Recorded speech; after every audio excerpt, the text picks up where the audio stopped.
Did you get the robot lady? So we're going to share this. This video will be in the newsletter this month, and I'll also share it with folks who weren't able to come today.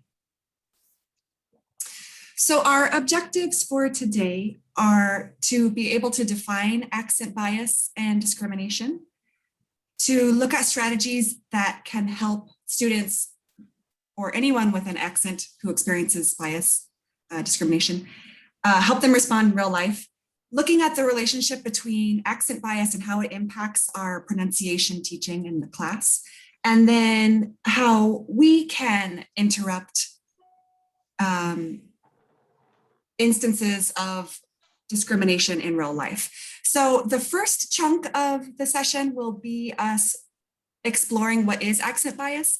Then we'll look at the lesson plans that Lizzie and I created for our students, and then we'll look at how we can interrupt these kind of instances in real life. And we have stretch breaks and thinking breaks throughout, so it won't be too long of a haul. So again, I learned about this through a Literacy Minnesota webinar, which was excellent. But I decided to create my own version of it just because of the timing. It will next be offered on July 21st, but I wanted to do this presentation at the beginning of July so that we could do our lunchtime summer series. And this webinar for Literacy Minnesota is part of their Social Justice and Education Certificate program, which I'm very excited about. I plan to pursue it. I'll include the link to it in the follow-up email, but basically you go to a certain number of their webinars, which are focused on social justice issues, and you receive this certificate. And you can just let us know which webinars you were able to go to, and we can count those hours in towards your 6-hour continuing education goal for the year. And of course, it's free. So I highly recommend checking that out. So we're going to start today with a video. It's to start thinking about what is accent. I am going to stop share. It's about 3 minutes. And just think about, what do you notice? What comes up in terms of thinking about accent? And let me know if you, let's see if this works. Hey guys, welcome to my channel. My name is Mary Kelly. Can you hear it? I can't see you. The volume is there, but you might want to turn it up more. Okay, thank you. Okay, we're going to start. You thought I was there for a minute, didn't you? There we go. Hello, my name is Mary Kelly. I'm 29 and I'm from Manchester. It's also in Northern UK. Hello, how are you? My name is Mary Kelly. I'm 29 and if you can't tell from my surname, I'm Irish, from Galway specifically. How are you? My name's Mary Kelly. I'm 29 years old and I'm from Belfast, Northern Ireland. Alright, hello, my name's Mary Kelly. I'm 29 years old and I'm from Glasgow, Scotland. Buongiorno, my name is Mary. I'm 29 years old and I am from outside of Rome. Bueno, my name is Mary Kelly. I'm 29 years old and I'm from Barcelona, España. Hello, my name is Mary. I'm 29 years old and I'm from Paris, France. Guten Tag, my name is Mary. I'm 29 years old and I'm from Berlin, Germany. Hello, my name is Mary Kelly. I'm 29 years old and I'm from Moscow, Russia. How you going? My name's Mary Kelly. I'm 29 and I'm from Sydney, Australia. How's it? My name is Mary Kelly. I'm 29 and I'm from Cape Town, South Africa. Hey y'all, I'm 29, my name is Mary, and I'm from Dallas, Texas. Hey guys, it's me, Mary. I'm 29 and I'm from Mississippi. Hi guys, my name's Mary Kelly. I'm 29 and I'm from California, from LA. Hi, my name is Mary Kelly. I'm 29 and I'm from Seattle, Washington. My name's Mary Kelly. I'm 29 and I'm from Toronto, Canada. Hey, how are ya? My name's Mary Kelly. I'm 29 years old and I'm from Boston, Massachusetts. I'm 29 and I'm from Pittsburgh. Go Stillers.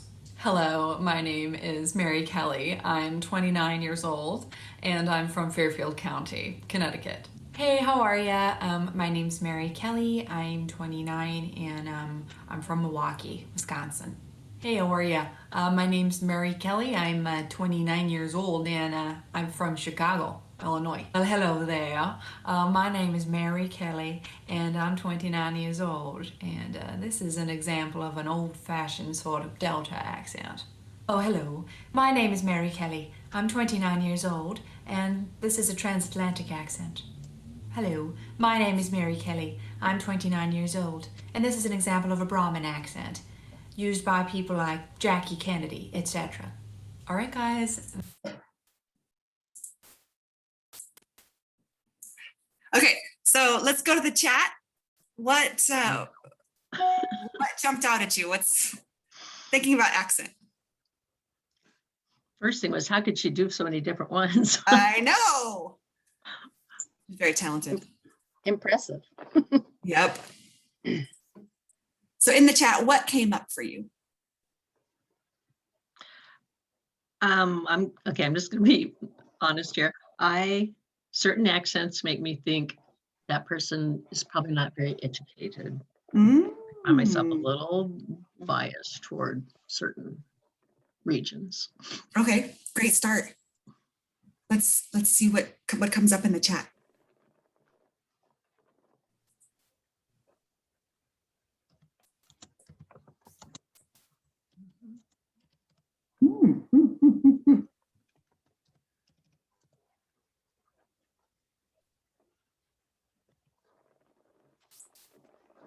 Okay, cool. So Martine noticed that she had different reactions to different accents, which is exactly what today's whole presentation is about. Mary Nell loved hearing all the differences. Diane said that while it was all different from the accent, from the standard accent, we could always understand what she was saying. Lizzie said the Connecticut accent made me think news anchor. Linda thought it was really interesting. Nance had to listen carefully. There were very subtle differences sometimes. California was really, really evident. And the Midwest, yeah, same for me, Jennifer. The Midwest ones kind of felt homey to me. Sheila liked the lisp and the Spanish accent. She did a really good job. So accent really is just the way we talk. And if we speak multiple languages, like when she did the German and French and Spanish example, it's just languages influencing each other, speaking one language with the sounds of another language. And there are infinite accents. There is no speaker without accent. We just might be unaware of our accent if we've never had a negative reaction to it. If our accent has never triggered a negative reaction from someone, we may be unaware of our accent because we tend to be surrounded by people who speak like us.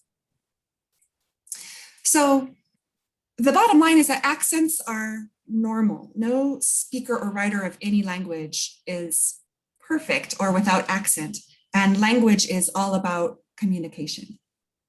But like Martine said, Martine says, we always think in our hometown, there is no accent and that our way of talking is vanilla. Exactly. So let's go back to the chat and let's think about how accent impacts our perception of people. So in the chat, tell me, what does an educated person sound like?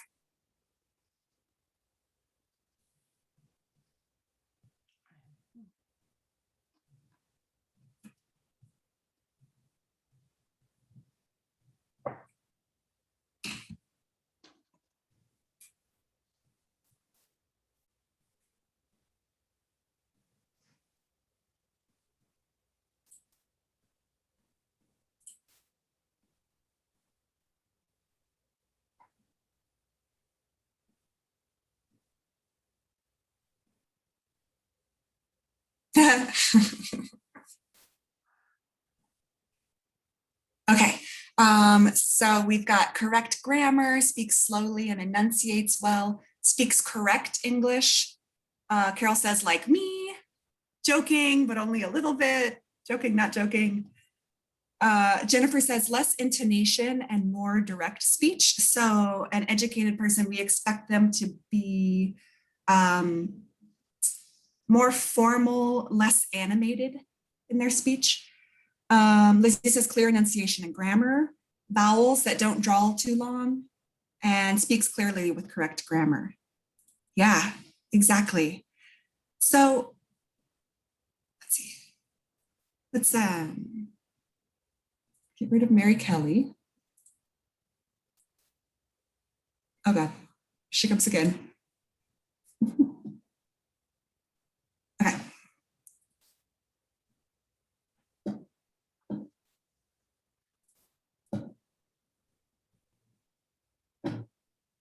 Here we go. So this is what I got when I did a Google image search for standard English. And you can see that it is like a poster from a classroom.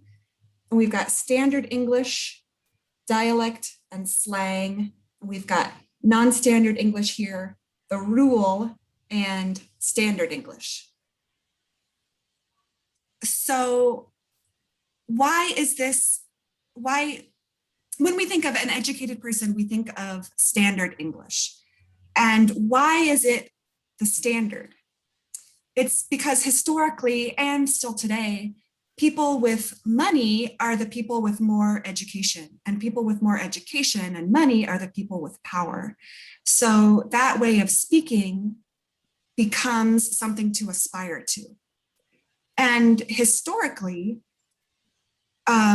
elite speakers of English aspired to make English more like Latin, because Latin was an indicator of education. If you studied Latin, you were an educated person. And Latin was seen as ideal because it has this very crystallized and preserved grammar, because it's not really a living language. So we can study it and it's not changing. And many of our wonky English rules come from people back in like the 1200s trying to make English behave like Latin. So in Latin, it's impossible to split an infinitive. In Latin, there's no preposition at the end of a language, at the end of a sentence. So the elite tried to impose those rules on English, and that's how we ended up with these kind of archaic and arbitrary rules. But because it's the people in power that use this dialect, it means you need to have power, you need to speak that dialect. So that's what we teach in schools, and that's what we police each other on. And this standard dialect is basically a gatekeeping device to determine who gets in and who gets to move up into the educated elite ranks. But the truth is, from a linguistic standpoint, it's not objectively better or more correct. It's just what we have been enculturated and taught to believe is better and more correct. So let's go back to the chat. What does an uneducated person sound like?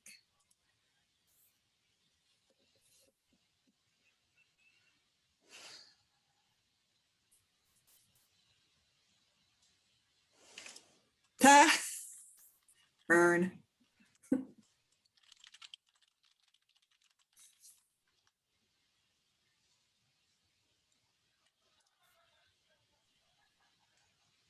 Okay, let's see here. So Diane references the former president. Shannon says poor grammar. Nance says bad grammar. Sheila says cannot make themselves understood. Lizzie says I can't understand them. Mary Nell says uses lots of slang, like, you know. Linda may confuse tenses and other standard language rules. Uses unusual, Martine said, uses unusual words only understood locally. Carol says repeats the same words often, so maybe like a limited vocabulary. And Jennifer says a lot of fillers in their speech. And so when we think of an uneducated person, you all nailed it. We think of smaller vocabulary, we think of non-standard grammar, slang, maybe too much emotion or animation. If you, none of you are my age, Lizzie's younger. I don't know if you remember Adam Sandler from the 90s, but he had a character, he was on SNL, and he had a character called the Excited Southerner. And it was, it's just an incomprehensible babble of Southern sounds. So that idea that educated people are more refined and more formal in their speech, uneducated people get all riled up when they're talking. And we worry that speakers of non-standard English are destroying English. And we see this way of talking as an obstacle to upward mobility. So there's that gatekeeper dynamic going there. And because standard English is the English of power, other dialects are seen as ungrammatical, unintelligent, uneducated. And we see this among a variety of dialects. For example, Southern English, rural English, Chicano English, Spanglish, which is more of a combination of English and Spanish than Chicano English is, or Res English that's spoken on reservations, or African American Vernacular English or Black English. So all of these dialects are seen as, or speakers of these dialects are seen as being uneducated, unintelligent, etc. And there are two camps in the field of linguistics. The first is prescriptivism, which tries to impose correct rules on language. But this is very limiting because languages are always changing. Language is just about communication. So as the world changes, language changes. So it's actually impossible to impose strict rules on language. So in France, there is l'Académie Française, which is a group of linguistic scholars who, this has existed since at least the 1700s, and they determine what is correct and proper French. So even more so than a dictionary, this is the be all end all of what is correct and proper French. And they hate loan words. Loan words are words that languages take from other languages. So for example, email. Email is an English word because we invented email. So email is an English word. L'Académie Française wants to keep French pure and French. So they did, and I learned this because a French friend told me this. So they determined that the correct word in French for email is courriel. But in reality, everybody just says un email. But l'Académie Française rejects that because it's not pure French and demands that people use courriel, even though nobody really uses it. So that's an example of prescriptivism, of this is the way it should be. That's one camp. The other camp is called descriptivism, and descriptive linguists describe how language functions. So instead of imposing rules on it, it's just looking at the language and looking at the components of it and seeing how it works together. And descriptive linguists are able to analyze the grammar in a much more in-depth way. So for example, Black English or African American Vernacular English, which is the linguistic term, is perceived as very ungrammatical by speakers of standard English. But in reality, it has its own grammatical elements. And they've been determined to be grammatical because they are consistent across speakers. They're consistently applied in the same way across situations. So for example, you may hear a speaker of Black English say, he be workin'. And when people make fun of Black English, we tend to throw B in there. We just throw B everywhere. But in reality, he be working, the B there is a habitual aspect marker, meaning it shows that it is an action that usually happens. He usually works, he be working. Whereas he working, they've deleted the verb be, that's called deletion of copula, be is copula. He working means he's working now. So it would be ungrammatical to say he be working and mean he's working now. Which speakers, like for me, if I tried to speak Black English, I don't have a good understanding of the grammatical rules. I would make a lot of errors and it would be ungrammatical because it has its whole own system, grammatical system that is based on standard English, but has its own variations. And so students, thinking of students coming into schooling, if they've grown up in homes where Black English is spoken, in communities where Black English is spoken, their speech is perfectly grammatical within that context, within that dialect.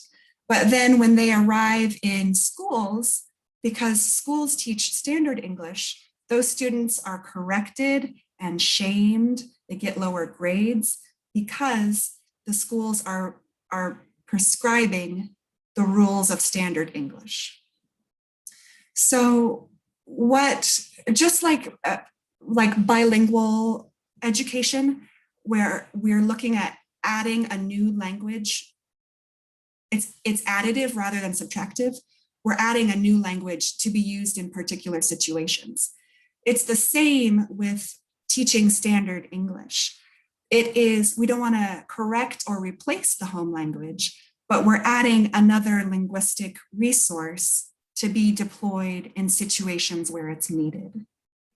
So we're avoiding shaming the non-standard dialect because it's on its own, its whole own linguistic system that should be celebrated. We're just adding another resource to be used as needed. So each of these, it's the same in Southern English, like double negatives in Southern English. There are rules about when double negatives are used. And as someone who doesn't speak Southern English, I don't understand those rules. So my speech, if I tried to imitate Southern English, I would make grammatical errors. So descriptive linguists are describing what's happening in the languages and recognizing the unique grammar and vocabulary and pronunciation elements as legitimate. So they are non-standard, but they are not incorrect. And so as I was preparing the presentation, I found a lot of information about how discrimination goes along with non-standard dialects. Researchers at the University of Chicago and the University of Munich found that people with strong regional accents earn 20% less compared to speakers of standard accent, or the standard accent. And that is on par with the gender wage gap. But there are laws about the gender wage gap. It's an issue that we discuss. It's not gone away yet, but it's something that we're aware of and advocating for. But there are no such laws, or there are very few laws about linguistic discrimination. This is kind of an invisible discrimination that is still socially acceptable. Speakers of non-standard dialects tend to be hired for lower level jobs. They're also hired less frequently, and they're hired for jobs that involve less interpersonal interaction, which often pay less. And Jeffrey Grogger published a paper in the Journal of Human Resources describing how Black Americans who spoke a mainstream dialect, a standard dialect, tended to earn more money than those who spoke African American vernacular English. So this really is what our students are up against, what anyone who speaks a a dialect different from the standard is up against.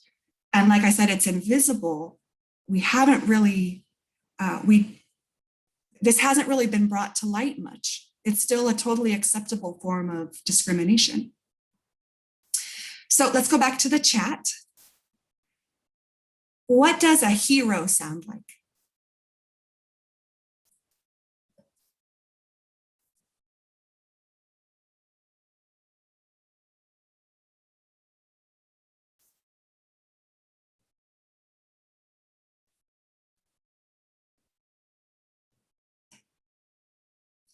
Sheila. That was good, Sheila. I get it.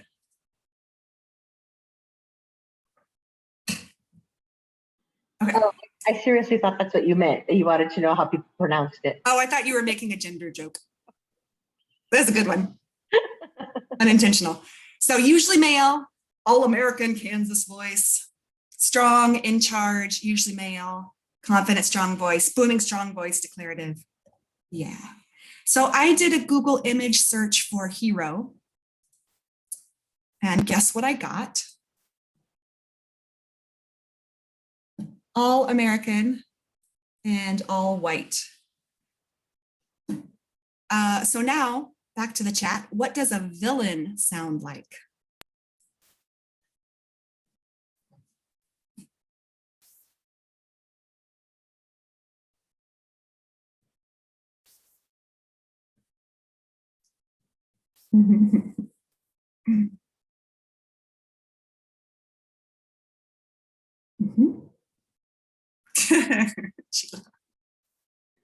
Might as well stay with the. Yeah. Mm-hmm. Mm-hmm. All right. So we've got, Lizzie says British. And in fact, that is the most common British, and I think somebody else said Russian. Those are still the most common accents in American movies. Those are the most common villain accents, British and Russian. Mary Nell says mean, you have mean and scary, a low raspy voice, European or Russian accent, man with a mustache, mean voice, threatening tone, like Snidely Whiplash or a James.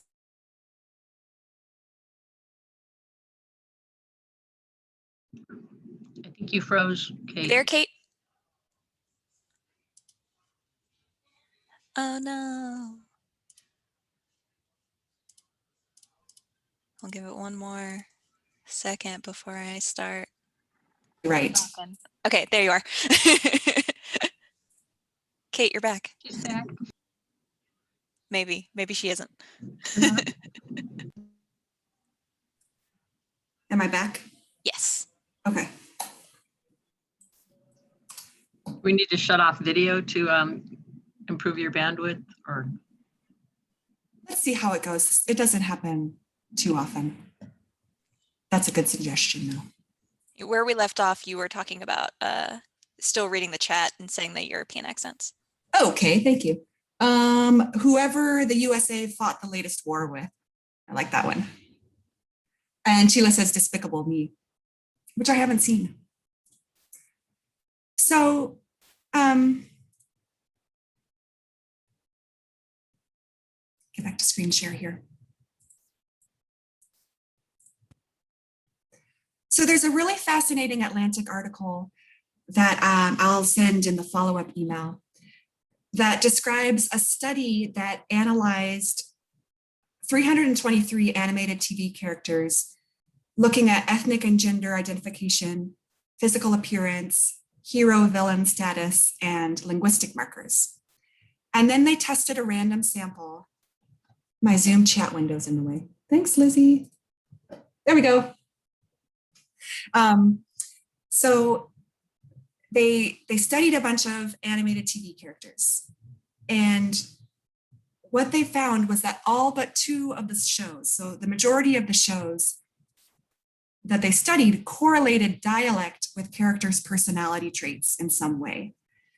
And in many of the cases, like we said, the villains had foreign accents, and none of the villains spoke standard American English.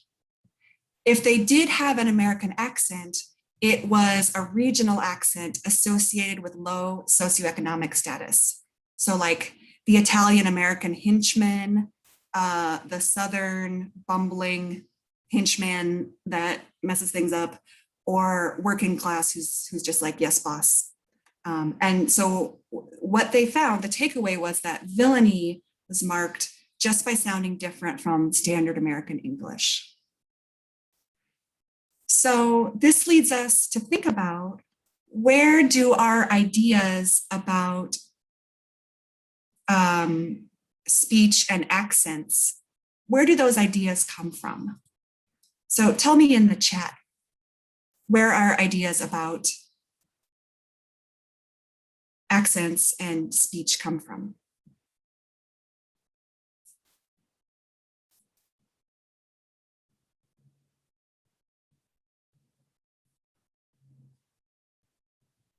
Yeah, exactly. Movies, TV, movies, media, who we interact with as children and how people are treated at school. Yes, definitely. Media, the way people read stories to us. What I heard growing up and what authority figures told me to say. Absolutely. Yeah. So we are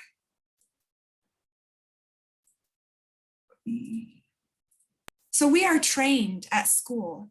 We're explicitly trained to judge and criticize people based on their grammar or their vocabulary or their pronunciation. And we're taught that there's one way to speak. And I chose this image for this slide because I think it's funny because I am so guilty of this. Before learning about accent bias, I mean, memes that make fun of people for their spelling and like laughing at people that make spelling mistakes and laughing at people with certain accents and making fun of friends if they make a grammatical error or something like that. I have strong biases against particular accents that I associate with a set of values that's different from mine, even though really that's the accent I grew up speaking. But now when I hear it, I'm like, ugh. And it's been so interesting learning about this because I've had to look at my own biases and realize that they're unfair and that they do contribute to inequity in our society and divisions in our society. So it's been a really interesting month or so because I've become more aware of my own thoughts. And a lot of you identified media and movies as a way of enculturating us into these beliefs about language. And we know that kids can you hear me still? Yeah. Yes, you're good. Okay. That kids use TV as a key source of information about the world, also about other ethnic groups and their own ethnic and racial identities. This is from the same Atlantic article, that linguists have found that people make judgment about intelligence and education based on language characteristics, which we just found. That speakers of standard dialects are rated as smarter and better looking, and that these judgments impact how a person or a group of people is treated. And these patterns imply that when children see a connection between evil and foreignness, or evil and low socioeconomic status, there's a good chance that they're internalizing negative perceptions about themselves or about other groups.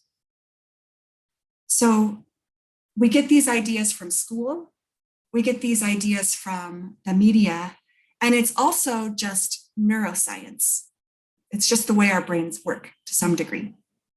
Hearing our language spoken with an accent reduces cognitive fluency, which is the ease with which the brain processes information and stimuli. And our brains want information to be easy because we're dealing with so much information all the time, every second. And it leads us to doubt the accuracy of of statements from speakers with accents. So there's another piece of research that had the research team found and wrote trivia statements like ants don't sleep or a giraffe can go without water longer than a camel. And they recorded native English speakers, speakers of standard English, standard American English, and non-native English speakers saying the facts. And the subjects of the research were asked to rate the accuracy and the truth of the statements. And the subjects rated statements read by non-native English speakers as less accurate, even when they were told that the statements were written by the researchers, who were all native English speakers. So instead of perceiving a statement made with an accent as simply harder to understand, our brains perceive it as less truthful. And this is really problematic because it leads to reduced credibility for speakers with non-standard accents or non-native accents, reduces their credibility as job seekers, as eyewitnesses in court trials, court proceedings, as college instructors, etc. So I took this was an example from the Literacy Minnesota presentation. And this was a real situation that Andrea Eckelberger is the one who does all of these webinars. And Literacy Minnesota is different from Literacy Connects in that they train the teachers, but it's other organizations that do the classes. So an adult basic education program begins to offer ESL classes at a satellite site a few miles away from their main program. The teacher is a native English speaker from Nigeria who holds an advanced degree in linguistics. Several weeks after the class begins, the coordinator at the site calls the school and says they're concerned that the teacher's English isn't good enough to teach ESL. When pressed, they're unable to give any examples of mistakes that they've heard. So the school discontinued the classes and cut ties with the satellite site because of that bias. So that's an example of how, a native English speaker, this teacher grew up speaking English. It just is Nigerian English rather than standard American English. And that led the coordinators to discredit that person's professional skills, that person's ability as an English teacher. And this is rampant in the field of TESOL, which is teachers of English to speakers of other languages. Around the world, there is my internet connection is unstable. Good, okay. Thanks for turning off your video, guys. That there is a preference for native English speakers, which really means white native English speakers of a standard British or American dialect. And this leads to discrimination from program administration, from colleagues, from students, against teachers of color and speakers of world Englishes. They're perceived to be less competent and less authentic speakers of English. But the research also shows that our brains are plastic, meaning that they can grow and change constantly. And when we're exposed to multiple accents, cognitive fluency increases across the board. We become more able to understand speakers with accents different from our own. Which is why if we think about our classes, sometimes at the beginning of the session with students, it's hard to understand certain students. But after a couple of weeks, we can understand them really well because our brain has adapted to that accent that's new to us. So really, communication is a two-way street. It's not just on the speaker to become intelligible to us, it's also us becoming better listeners, more multicultural listeners. which is really difficult in the US, where the dominant culture is largely monolingual and very proudly monolingual. So there's a very strong culture in the US of expecting other people who speak other languages, people who speak dialects that are not standard, expecting them to conform to our way of speaking. So we keep talking about, how are you doing? Do we need a stretch break? Maybe. It's a lot. Okay. Everybody stretch. A lot of information. So much information. Let's go to the chat right now, actually, and tell me what's jumping out at you so far? What's sticking with you? What's your reaction so far? Stretch. It's hard to stretch when you're typing, huh?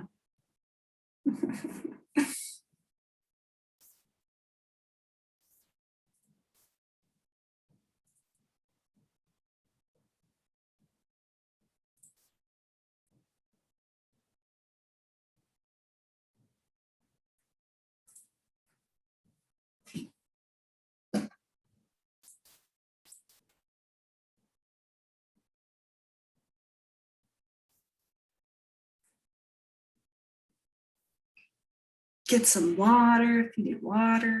Mm-hmm.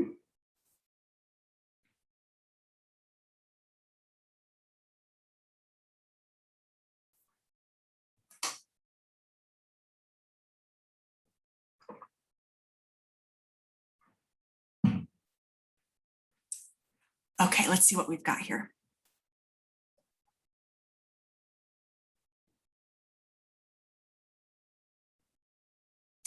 Shannon says just how widespread these biases are, how accent affects credibility. It's true, but it's painful to realize, and it feels insurmountable. It feels like, what do we do about it? Lizzie says it's a complicated issue because part of it really is your brain just does this and it's not your fault. But also we've been enculturated into these beliefs. Mary Nell says the research showing that people have reduced credibility due to accents. It feels hard to fix. Excuse me. The effect, the very real, tangible effects on people's lives. That it's important to encourage students to listen to English speakers with different accents. Carol was surprised by the research and of its social impact. Susan says the injustice of being judged based on the way you speak English. Sheila says, I'm beginning to understand why my brother and sister-in-law easily understand my 4-year-old niece when all I hear is gibberish. Yeah, definitely. Their brains have literally adapted to understand her. How hard this is to address in organizational leadership and marketing.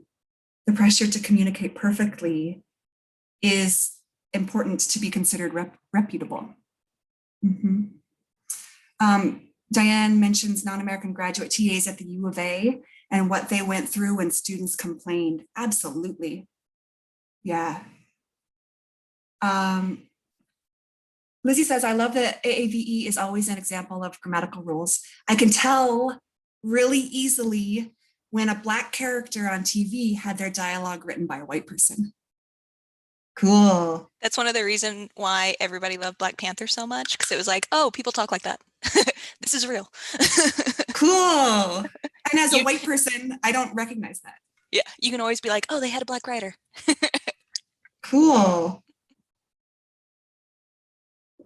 Kamini says, being aware of the bias, but not realizing the many different ways that it affects people. Yeah, right. Okay, ready for more? Okay, we'll take another break in a little bit. It is a lot. Okay, so we keep talking about bias, but what is a bias really? Biases are handy mental shortcuts that help us navigate our daily lives. And like we said, our brains are processing 1,000 million trillion pieces of information every second. And so biases and snap judgments help us to free up cognitive effort and focus on what we need to do. So an example of a stereotype or a bias that we use normally is like, if I'm walking down the street at night and I see a dark alley, I'm not going to go down that alley. I don't have to stop and think about it. My brain is like, danger, don't go there. So biases are not just about or against people, they are mental shortcuts. The problem is that these biases trick us and they lead us to believe things about people. And that leads to discriminatory behavior. So let's bring it back to our students and what they experience. This quote is from a book that is specifically about race. So they're only mentioning race here, but I would argue that it is also about class. That the root of these linguistic biases, it's not actually the language, it's actually the race and the class biases that are reflected in language. So it's less about the language, more about the stereotypes that we have about the speakers of those languages. So the bottom line is that accent bias and discrimination is racism and classism in a form that is still socially acceptable. So why does this matter? As we saw earlier, non-standard accented speakers are rated as less intelligent, less competent, less attractive, and as being of lower social status. Discriminated against in employment, housing, in court, in policing, etc. And accent bias is not yet widely recognized as a prejudice. And so there are few laws in place to protect people. Even if somebody has, a perfectly arguable case, there's no case because there are no laws to, argue in court. And thinking about our students, this bias has spawned the whole accent reduction industry. And we often hear that from our students, I want to sound like an American. And what they really mean is I want to sound like a white, middle class to elite American. And so the accent bias industry emerges from what we talked about earlier about the US being monolingual and very proudly monolingual. And so rather than helping native English speakers become more multilingual or better multilingual listeners or less racist, we put the blame on non-native English speakers. So I tried Googling become a multilingual listener. And I got about, let's see, that's 2.8. I got like 1.2 million hits in about, it took like 0.6 of a second. And even on that first page, they weren't really about developing multilingual skills. It was more about ESL students developing listening skills. But when I searched accent reduction classes online, I got 2.8 million results in 0.4 of a second. So it's a huge industry. And I took a couple screenshots of some of these places that are advertising accent reduction services. And you can see here, sick of being asked to repeat yourself, tired of people not understanding you, worried about losing your job and no one hiring you. It's all very deficit focused and it's all on the speaker's shoulders. Also, they say, speak English fluently and with an American accent. As we saw, there are many different American accents, but it's very clear that this is referencing the standard mainstream accent. And this is a huge industry. our people like our students, or even native born Americans who are speakers of non-standard dialects, spend a lot of money on this. So it's this huge industry that profits from linguicism, classism, and racism. I'm going to recommend a podcast in a second. I was listening to an episode yesterday about a Black reporter from Baltimore. He graduated journalism school, had a really impressive, whatever a journalism CV is called, where they have their tapes and things. But he just wasn't getting jobs. And finally, someone said to him, you need to work on your accent, because he was a speaker of Black English, a speaker of Black Baltimore English. And so he hired a speech pathologist and worked with the speech pathologist and then started getting jobs. Yeah, this podcast is so great. I will recommend it. I could keep talking about it for a while, but that's an example of the industry around the like glorification of the standard American accent. So we can help our students add standard American English to their repertoire without feeling shame. And this impacts the way we approach pronunciation work in our classes. We want to focus on the elements that impact comprehensibility rather than focusing on the elements that lead to a standard American accent, because they're very different things to focus on. And that'll be the focus of our summertime Lunch and Learn series. We're gonna look at 3 elements that help with comprehensibility, help with students being understood.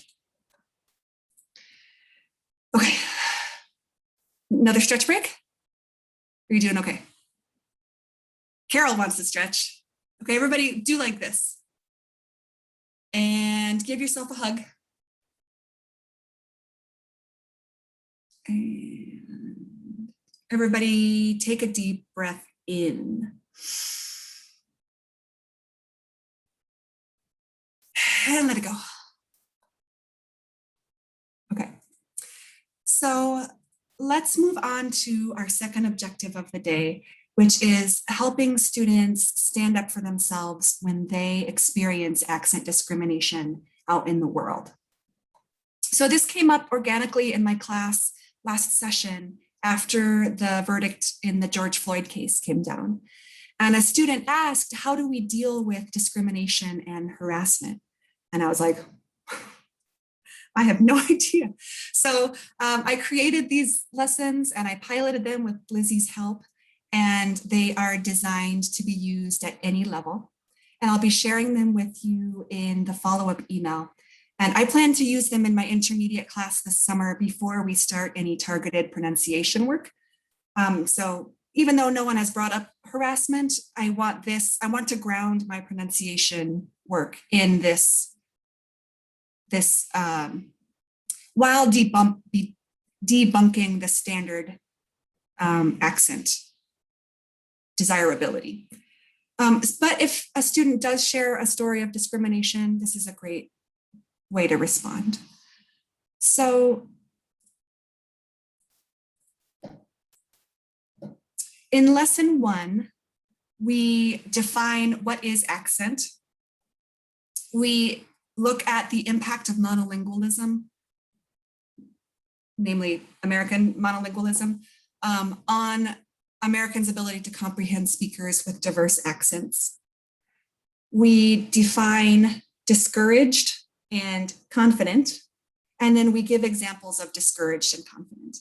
And what I found in my class is that people really responded, especially to the discouraged and the confident part of it. Like, do you ever feel discouraged about your English? And people are like, yeah, what makes you feel discouraged? And then we talked about what is confident, and we created a little mantra that we used throughout the rest of the lessons. I don't remember what it was, but it was something like, I am confident, I am strong, I work hard, something like that. So then in lesson 2, we move into looking at what is discrimination. How can you respond if you are in an encounter with someone who's discriminating against you? And how can you give advice to a loved one or a friend who has experienced an encounter like that? So this lesson focuses on when something like this happens, we don't know what to do, whether we're the victim or a bystander. So it looks at the steps for how to respond if you're the victim and how to stay safe in that kind of encounter. And then in lesson 3, we look at steps for how to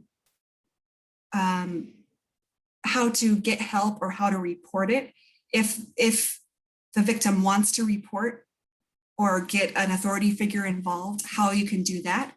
And we look at using the appropriate vocabulary to describe those encounters. So that's vocabulary like harass, discriminate, assault, things like that. So that when they're reporting to somebody, they have the vocabulary they need to be able to communicate what happened. And again, I did this with my beginners. And it actually took, I think these 3 lessons, it was probably 4 or 5 lessons. So intermediates would likely move through in 3 days, but for beginners, it took us a little bit longer. And like I said, I'll be sending you these lessons. And I really, really want more feedback on it because it was just me and Lizzie, we did our best, but I would really love to hear how it goes with different classes and different proficiency levels within those classes. Definitely works in progress. Okay, so let's go. So now moving on to our 3rd objective, brainstorming strategies for ourselves when we see incidents happening. How can we interrupt accent bias and discrimination when we see it in real life? So let's go to the chat and tell me, what is one thing you would like to tell people about how accents and non-standard dialects are perceived? What do you want people to know about this?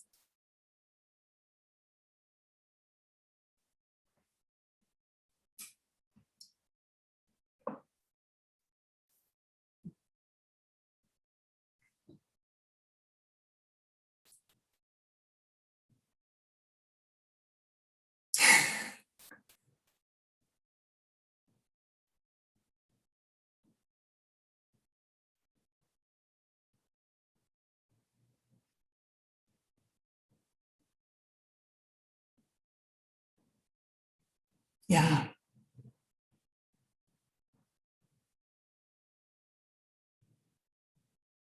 Mm-hmm. Cool. We've got having a non-standard dialect doesn't mean the speaker isn't smart. We've got, Lizzie says, language changes all the time and all the rules are made up. Yep. That this bias causes misconceptions about people. Martine says, my mother spoke with a French accent, but she probably used more perfect grammar than I do. Very likely. Right, that's the thing that's what the research shows about non-native English speakers as teachers of English, is that they are actually more effective as teachers because they had to learn the language themselves. So it's doubly discriminatory that they're perceived as less competent because in reality they have a wider set of teaching tools because they had to learn the language. Don't get me started. And accent means someone speaks multiple languages. Jennifer says, accents are beautiful. You and I and everyone has an accent. Accents don't define a person's intelligence level. Think how well you would speak their language. Have you ever tried? I like to remind people what a beautiful thing it is to be multilingual. Yeah, definitely. So, what can we do? And these are slides that I've taken from the Literacy Minnesota presentation. So in the classroom, we can reflect on and recognize our own assumptions and bias around accents. So taking the first step today of starting to become aware of our reactions to accents, working on our own skills as a listener, teaching language negotiation strategies. So these are strategies. Anybody want to unmute and give me an example of a language negotiation strategy? Can you repeat that? Exactly. Yes. Asking to repeat. What else? How do you spell? Slower, please. Yeah. Slower, please. How do you spell that? Mm-hmm. Being able to describe your way, like if you don't know the word for something, being able to describe your way around the word. Being able to use gestures, all of those alternative ways of getting our meaning across. It helps, if we help students develop those skills, then we're helping them communicate. Reflecting on how linguicism impacts our learners, and don't ignore it if it arises in class. That was another motivation for creating these lesson plans, was I didn't know how to deal with it. And so I wanted to give myself the tools for dealing with it and then share them with you all. Understanding that the use of native language helps to develop target language skills. So we don't want to forbid students' first language in the classroom. It really is a vast linguistic resource that students draw on to help springboard themselves into the acquisition of the new language. We just don't want to depend on first language use. We can celebrate learners' multilingualism, like some of you said in the chat. We can use materials that feature a variety of speaking styles and accents. Someone else said that in the chat about when we use recordings, using recordings of different accents. Recruiting volunteers from a variety of language backgrounds, and making a clear statement about our commitment to language diversity and zero tolerance of linguicism, which is something we're working towards in Literacy Connects as a whole. So if you're looking for a takeaway nugget to share with people, we can say all varieties of English are legitimate.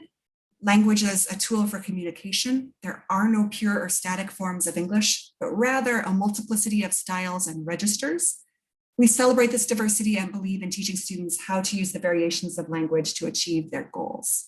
So it's all about, going back to student-centeredness, it's all about our students being able to achieve their goals using this wide array of linguistic resources. So in the community, register, thanks Martine, I meant to say that. Register refers to the formality of speech. So for example, when I talk to my friend, it's very different than from how I talk to my mom, which is different from how I talk to Jennifer, my boss, which is different from how I would talk to a congressperson, which is different from how I would talk to a president. So it's that range of different, it's about sociolinguistics, the combination of language and culture and how that impacts the way we speak. Which is, I'll stop there. It's another really interesting thing to get into with students. So in the community, we can spread the word about accent bias and help people learn that it really is rooted in racism and classism, and help people learn about language and accent and the fact that there is no correct, there's no one pure English, and that all of the different dialects are as legitimate. We can help people learn about accents and the challenges of learning a new language. And we can work within the broader community to support legislation that benefits L2 users. L2 users means speakers of other languages. And this is a great resource that I will also link to in the follow-up email. This is from, it used to be called Teaching for Tolerance. It's now called Learning for Justice. It's a project of the Southern Poverty Law Center. And it's actually a pocket card that you can print out and fold up and keep in your pocket or your purse to support you if you're in a situation where you witness something as a bystander. So here we've got interrupt, and doing it consistently. Every time there's a biased comment, we can say things like, I don't like words like that. That's really hurtful. Do you realize that that is racist? Just an interrupt comment to help the person reflect on what they've said. We can ask simple questions. So these are questions that we don't necessarily care about the answer to. We're just using it to help people reflect on what they've said. So like I used to do this to my brother when he would say, that's so gay. I would say, oh, why do you say that? Tell me more. And then that would make him reflect on what he had said. We can help educate people as to the history if they're unaware of the history of the word. This happened at Literacy Connects. One time we were in a meeting and somebody said gyp, like to be gypped out of something. And that word comes from gypsy. And so it's part of the discrimination against gypsies. But there are so many words like that that are just slang to us that we don't know the history of. So learning about the history, being receptive when people point it out to us, and then helping other people learn as well. And then also, if someone else interrupts the comment or the incident, backing that person up. So thanks for speaking up. I feel the same way. I agree. So that we are adding layers of strength to the interruption. Okay. Let's take a deep breath. And we have a situation here. We have a practice situation. This is also taken from the Literacy Minnesota presentation. We've got two, let's see here. I want to put us in breakouts. Here, I'm going to share give me 1 second. I'm going to put the link to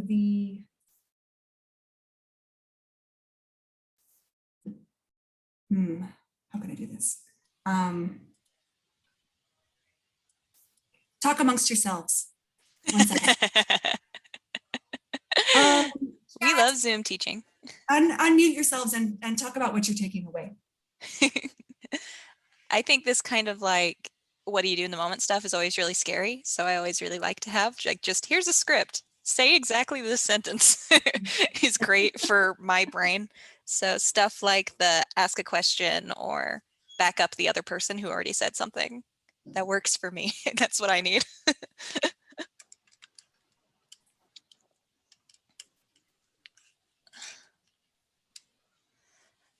Okay. I'm trying to think of if there was a time recently or maybe while I was at the U of A when something like this happened in front of me. I feel like it was more just stuff that I heard about than stuff that I was like witness to. Mm-hmm. Like Diane mentioned the TAs earlier. So like the grad students who are teaching freshman classes, the international students have to jump through so many hoops to even be considered like good enough to teach. And then students will still complain and say, like, be upset that they're in a class that's taught by an international student and say they can't understand anything. Mm-hmm. And the university doesn't really do anything about it. Yeah, there was a whole episode of that podcast about that. Okay. You Sorry, ready? You ready, Go ahead, Kate? Sheila. No, that's okay. I was going to tell you an anecdote, but if you're ready, Kate. No, please do. I'm still making links here. Okay, I want to tell you this little anecdote that came a long time ago. I'm not really sure where it came from, but it came from NAU, I'm sure. So this lady was speaking on the telephone in another language at like a Walgreens. And the gentleman behind her was getting upset and getting upset. And finally she hangs up her cell phone because it's her turn to pay. And he tells her, you know, this is the United States. In the United States, we speak English. And then she turns around to him and because, you know, the NAU is right by Navajo tribal land. And she says, you know, I'm Navajo. She says, and I'm speaking my native language. She says, if you want to speak English, go back to England. And all I could think of is like, I'm pretty sure people in England will be appalled at the English we speak here in the United States. That's great. Okay, we're going to go into breakouts. I'm going to give each group a situation to discuss. And the question is, what would you say to interrupt the situation?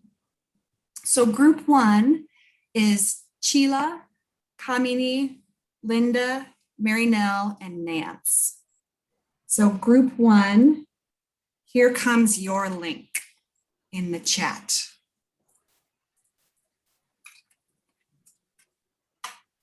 So group 1, go ahead and open that link. Group 2 is Carol, Diane, Jennifer, Lizzie, and Martine. And here comes your link.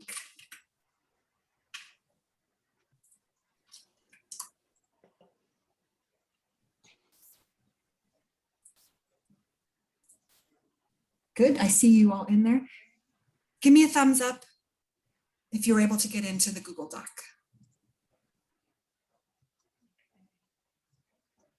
I see everybody staring at their screens, so I'm assuming them. Oh, and I can see your little animal avatars. Looks like group 2 is still working. I had to log in to see it, to Google. That should not be the case. Let me change it. Oh no, that shouldn't be the case. If it hasn't let you in, if you clicked on it and it hasn't let you in, try refreshing it once. But I do have it now. I just had You to have it now? Yeah. Martine, try to refresh and see if that.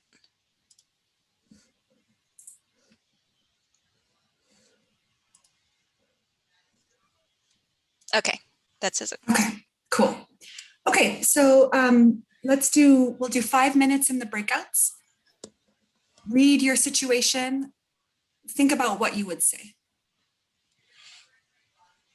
Ready, set, go.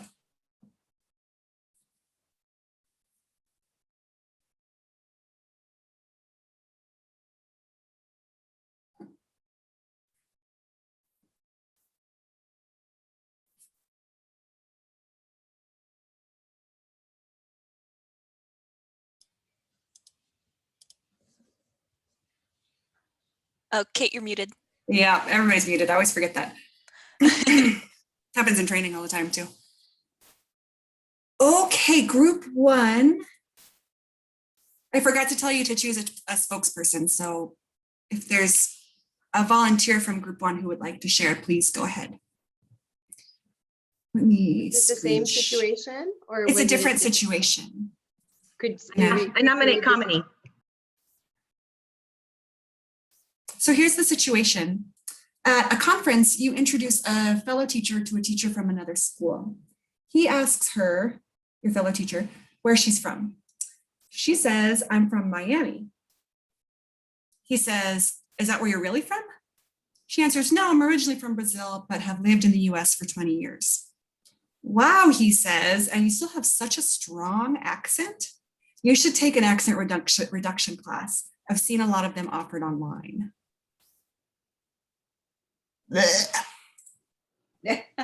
So what was your response, group 1? So I think Sheila volunteered me. I was telling them about like when I get that question asked, because it gets asked a lot and I don't even really think about it. Is like, are they trying to be discrimination because my skin color, or are they like genuinely interested in my culture? But yeah, it's like hard to find the line. But regarding this scenario, like we were just saying, or what I would say is probably like, where are you from? And like if if their parents were born in like a different country or something, you know, try to learn about their past. Mm. Yeah. So shift it from what could be a negative encounter to more of a learning encounter. Yeah. But yeah, like, does anybody from our group want to jump in? Like, sorry, I feel like I forgot what we talked about. Yeah, that was great. We were speechless that someone would even say something like that, but it happens. Mhm. So as I've got go ahead, Sheila. construction going on here at the house, so that's why I'm muted. So that's why I nominated somebody else. Sorry. Sorry, I've voluntold you, Kamini. It's okay. So Sheila, Kamini, Linda, Mary Nell, Nance, how could you interrupt this? How could you respond to let that person know that what they said was unacceptable or was discriminatory? Oh, Mary Nell, you're muted. I said that if I were a bystander, I'd maybe say something like this, that I love the differences and it's the uniqueness in our language that makes us who we are. But I also thought of a snarky response just then, which Yeah, let's is, hear that one. which is, and what other languages do you speak, and what kind of accent do you have? Because more than likely they don't speak another language, and if they do, they've got an accent. Mm-hmm. Perfect. So if we want to be nice, we can say, oh yeah, language is really beautiful, and the diversity of languages really brings richness to all of our lives, which is very nice, Mary Nell. You're very nice. Or we can say something like, how many languages do you speak? And what is your accent in your additional languages? To help the person realize that what they've said is inappropriate. Yeah, when Kate and I were talking about the lesson plans for students, that was one of the things we wanted to talk about with like the options for reacting. It was just like, listen, you can be as nice or as not nice as you want to be. It is your decision. Mm-hmm. And talking about options. Mm-hmm. Well, my response was, after 20 years, Miami is where I'm from. Right. Yeah. And if we go back to that, the Southern Poverty Law Center thing, we could also just say, wow,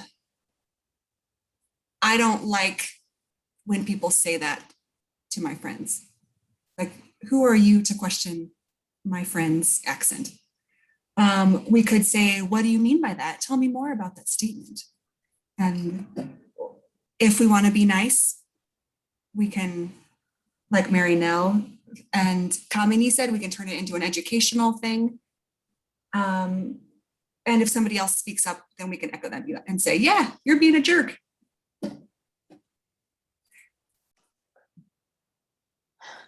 I don't know why that happened.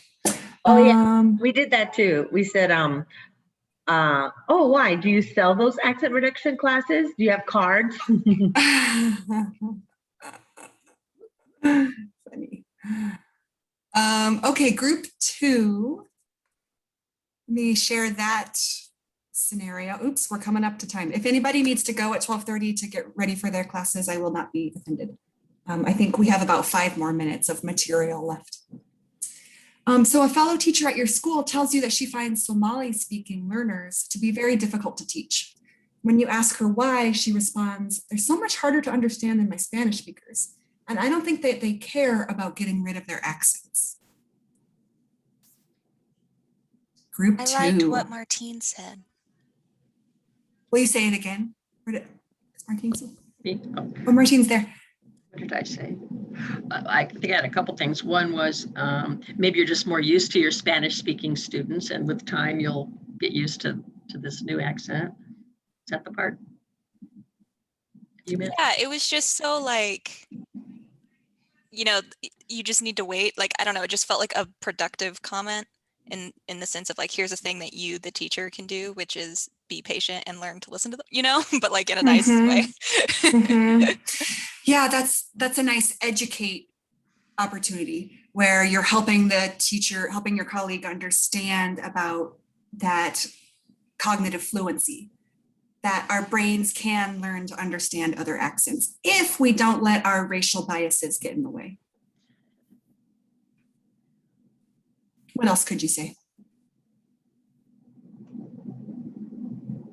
Martine, you said something else about what your mother had been through that I thought was also really nice. Okay. I think it was something like, people would sometimes comment that my mother's accent was stronger than her sister's. And so maybe she did it on purpose. Like, why couldn't she lose her accent the way Muriel had or something? And I just remember how hard it was for my mother to try to improve, I guess you want to call it improve, to change her accent. And she just really was doing the best she could. And it wasn't on purpose. And so I think that's really hurtful when people act like, it's like, no, people can try really hard and they just can't lose their accent. Can you, like, sometimes Asians who will have trouble with R and L, it's like, after a certain age, our mouth isn't going to make those sounds anymore. Yeah, everyone's brains are different when it comes to learning language. So it may be that between your mom and your aunt, your aunt's brain was just more, was just a better accent learner. And then also, I like the way you changed your language from improve, because really the problem is not your mom. The problem was the expectation, is our expectation as a culture that people conform to our way of speaking. And another thing you made me think of is this idea of language distance. Spanish is closer to English, much closer to English than Somali is to English. So it's gonna be harder for Somali speakers to acquire an American accent.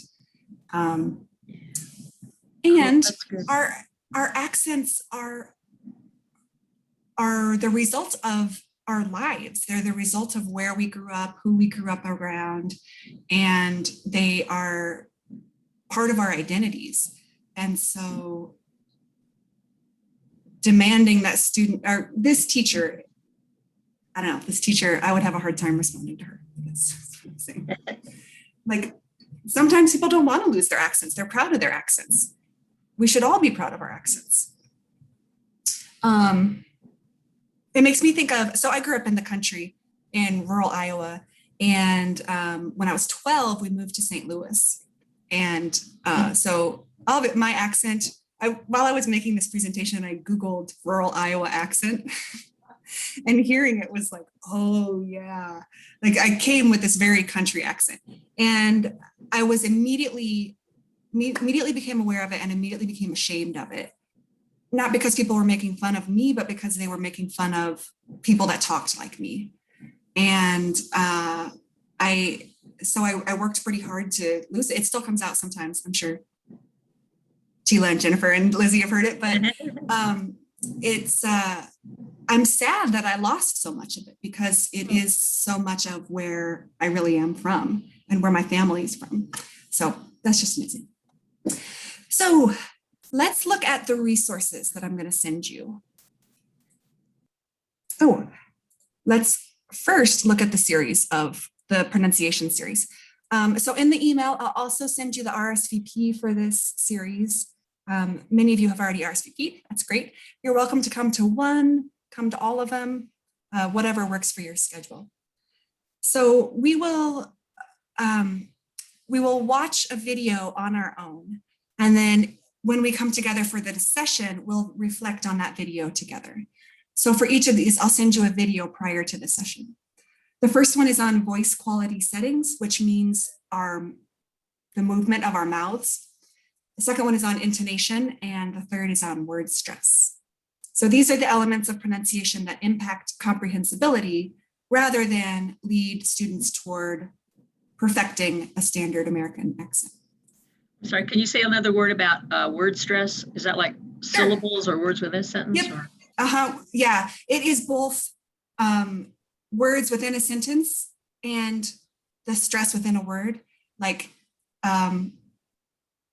if you put the emphasis on the wrong syllable, it becomes yeah, good. difficult to understand. So it's that kind of thing. So some resources that I want to share are the Vocal Fries podcast. If you are a podcast person, you can access this on any podcast app. You can also go just listen to it through your browser. Warning, I think I forgot to resume recording. Did I? No, it's going. Okay. They chat for about 20 minutes each episode before they start the content. So if you enjoy listening to podcast people chat, listen to it. Otherwise, you can just skip ahead until you can hear them start talking about the theme of the episode. The Problem with Apu is a documentary made by an Indian American comedian about Apu, the character on the Simpsons, and why that character. What's the word when it's a character making fun of a community? A stereotype or a stereotype? a caricature? caricature? Caricature. Oh, okay. That caricature of Indian Americans and how damaging that has been for him personally and for the Indian American community in the US. And he's a comedian, so it's really funny. This Do You Speak American is a PBS series from the early 90s, by looking at it. It's from like the dawn of the internet, but it's got an incredible amount of really cool information about American accents and about this linguicism, accent bias. Big recommend. That's a great series. It's so great. It's so great. It's very, very informative. And then Accent Bias Britain is a group in Britain that is working to create legislation on accent bias and training companies for how to avoid accent bias in their hiring practices. They have a ton of really cool resources on there as well. And then the email will also include all of those lesson plans and a whole bunch of articles. All of these articles that I pulled from in this presentation, I have links to all of those in the email. Are you going to include your PowerPoint? I can. It would be, I had some trouble with the screen share. Okay. I don't know if other people did, but. Yeah, definitely. I have to write that down. Okay, real quickly, teachers, I'm going to send you an email about this. Talking Points has archived all of last fiscal year's messages to your students. So you may need to resend them the link, the URL, before your next class. So I'll be sending you an email about this, but just in case. You can still see your old messages. It's just in settings. You have to say, I want to look at last year or whatever. Right. But like if you click on the student, you won't see anything. And I'm afraid the student might look and hopefully I don't know what they'll have, to be honest. Just a heads up. And one other thing, I mentioned this in the email to you, but I would encourage you to share this information with friends and family because it's such, for me, it was such a shocking thing to start learning about all of this. And I just want to tell everybody about it. So if you have people in your life that would be interested in this or people that you think need this, there may be resources in that email that would be good for sharing with those folks. Thanks so much for coming and your great participation and questions and comments. It was super fun. Fabulous. Thank you, Katie. Thanks. Excellent. I'm going to upload this to YouTube and the video will be included in the July newsletter, which will be coming out tomorrow. So you'll have access to this video too. All right. Take care, everybody. Good stuff. Hope to Thank see you very next much. week for the lunch and learn. Bye. Thank you. Thank you. Bye. You.